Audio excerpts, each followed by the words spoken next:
जैन साहब और राणा जी हमारे वरिष्ठ विधायक आदरणीय अमित अग्रवाल जी, हमारे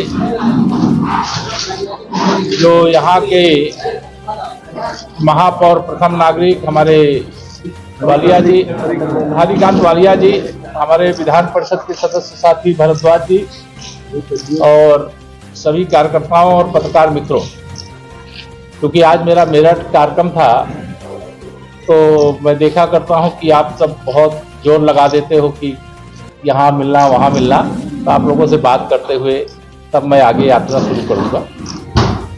सबसे पहले तो विधानसभा के अभी जो उत्तर प्रदेश के अंदर उपचुनाव हुए उसमें भारतीय जनता पार्टी की जो ऐतिहासिक विजय हुई और समाजवादी पार्टी की जो साइकिल पंचर हुई,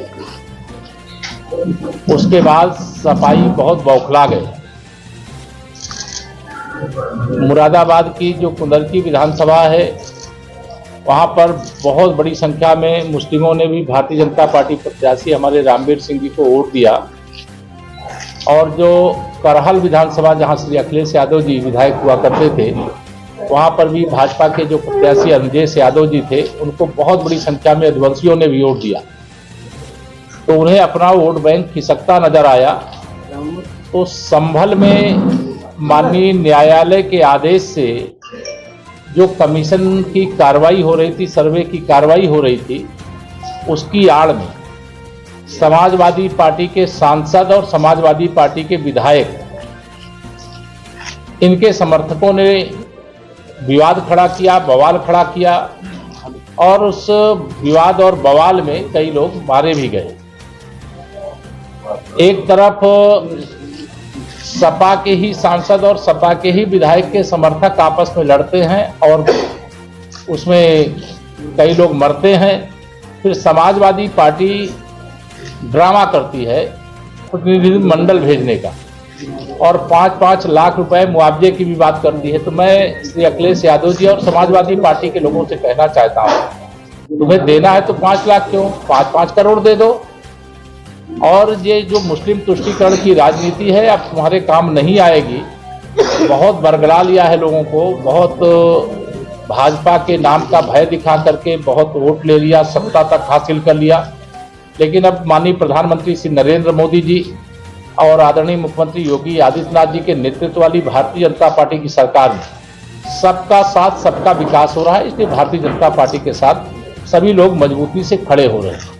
हमारी सरकार की प्राथमिकता गरीब कल्याण है, हमारी सरकार की प्राथमिकता युवाओं के उज्जवल भविष्य का निर्माण है, हमारी सरकार की प्राथमिकता ये हमारे जो महिलाएं हैं उनका सशक्तिकरण है, किसानों को सम्मान देते हुए उनका हर प्रकार से उनकी समस्याओं का समाधान है। भारतीय जनता पार्टी, मुझे पूरा विश्वास है, जिस प्रकार से हमने यूपी का उपचुनाव जीता, जिस प्रकार से हरियाणा में भारतीय जनता पार्टी ने तीसरी बार सरकार बनाया, जिस प्रकार से महाराष्ट्र में भारतीय जनता पार्टी महायुति गठबंधन ने ऐतिहासिक जीत हासिल की, उसी प्रकार से 2027 में तीसरी बार उत्तर प्रदेश में प्रचंड बहुमत की भारतीय जनता पार्टी की सरकार बनेगी, यह मैं पूरे विश्वास के साथ कह सकता हूँ। समाजवादी पार्टी समाप्तवादी पार्टी बनेगी। फर्जी पीडीए जो परिवार डेवलपमेंट एजेंसी ये चलाते हैं, जो गुमराह करके लोकसभा में कुछ अतिरिक्त सीटें इन लोगों ने जीत ली थी, अब इनकी पोल खुल चुकी है, गुब्बारे की हवा निकल चुकी है। अब समाजवादी पार्टी का या कांग्रेस पार्टी का कोई भविष्य नहीं। जी, अखिलेश यादव सरकार को घेर रहे हैं, कह रहे हैं कि हिंसा सरकार ने कराई। देखिए, वो सच्चाई किसी से छिपी नहीं है। आपके तमाम साथी होंगे वहां संभल में रिपोर्टिंग कर रहे होंगे, आप उनसे भी पता करेंगे। तो सरकार ने जिस कड़ाई के साथ हिंसा को रोका है और सरकार ने अपने 7.5 साल के लगभग कार्यकाल में जिस प्रकार से उत्तर प्रदेश को दंगा मुक्त प्रदेश बनाया है, गुंडा अपराधी माफिया दंगाइयों को नियंत्रण में रखने का काम किया है, वह हार की हताशा मिटाने के लिए समाजवादी पार्टी के मुखिया श्री अखिलेश यादव जी अनर्गल प्रलाप कर रहे हैं। चुनाव लेकर लूट का आरोप लगा करके कह रहे हैं कि वोट की चुनाव है इसलिए दंगा कराया गया, इस तरह का प्रचार हो रहा है। देखिए, जो वोट के लुटेरे हैं, जो बूथ के कैप्चरिंग करने वाले हैं, अगर वह इस प्रकार की बात करते हैं तो उनके पास कोई मतलब अब रास्ता नहीं। जैसे चुनाव में जीत जाएं ईवीएम सही, चुनाव में हार जाएं ईवीएम खराब, आयोग खराब। चुनाव में अगर चुनाव में समाजवादी पार्टी 2 सीटें जीत गई, वह तो चुनाव से पहले मांग कर रहे थे कि सीसामऊ विधानसभा का भी चुनाव रद्द किया जाए, कुदरकी का भी रद्द किया जाए, मीरापुर का रद्द किया जाए। लेकिन कानपुर की सीसामऊ विधानसभा में तो समाजवादी पार्टी की प्रत्याशी जीती है। तो इनके मुंह में क्या है, इनके पेट में क्या है, इनके दिमाग में क्या है, ये समझना बहुत मुश्किल होता है। लेकिन अब यह समझ लीजिए समाजवादी पार्टी न घर की है न घाट की है, न वो हिंदुओं की है न मुसलमानों की है, न अगड़ी जाति की है न पिछड़ी जाति की है न अनुसूचित जाति की है। और ये समाजवादी पार्टी गुंडों, अपराधियों, माफियाओं, दंगाइयों की पार्टी है और उस पार्टी का यूपी में कोई स्थान नहीं। कोई संभल में 2 बार कमिश्नर सर्वे हो गया। अभी जो रिपोर्ट है फाइल गई हुई है कोर्ट में, ये माना जा रहा है कि अभी अधूरा है। हम मानिए अगली बार फिर वहाँ कमिश्नर सर्वे। देखिए ये मेरा विषय नहीं है ना सरकार का विषय, ये माननीय न्यायालय के आदेश से हो रहा है। और माननीय न्यायालय के आदेश से जो कमीशन सर्वे के लिए गया है उस रिपोर्ट को न्यायालय के सामने प्रस्तुत करना है।